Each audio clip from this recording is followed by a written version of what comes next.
নিউইয়র্কের লারগার্ডে বিমানবন্দরে ডেল্টা এয়ারলাইন্সের দুটি বিমানের মুখোমুখি সংঘর্ষ হয়।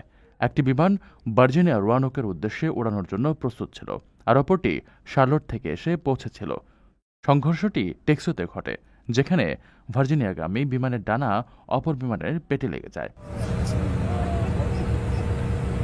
বিমান দুটির গতি কম থাকায় বড় ধরনের দুর্ঘটনা এড়ানো সম্ভব হয়। তবে এক বিমানকর্মী আহত হন, যাকে হাসপাতালে নেওয়া হয়েছে। যাত্রীদের কেউ আহত হননি এবং বিমানবন্দরের অন্যান্য পরিষেবার ওপরও প্রভাব পড়েনি বলে জানিয়েছে ডেল্টা এয়ারলাইন্স সংস্থা। ঘটনার কিছু ছবি সামাজিক মাধ্যমে ছড়িয়ে পড়েছে, যেখানে ছোট বিমানটির নাক এবং ককপিট কাঁচ ভেঙে গেছে, আর বড় বিমানের ডানার একাংশ ক্ষতিগ্রস্ত। ডেল্টা এয়ারলাইন্স সংস্থা বিষয়টি নিয়ে এখনও বিস্তারিত মন্তব্য করেনি। প্রিয় প্রবাসী, আপনার নিরাপদ ভবিষ্যতের জন্য অর্ধেক দামে আজই ফ্ল্যাট বুকিং করুন।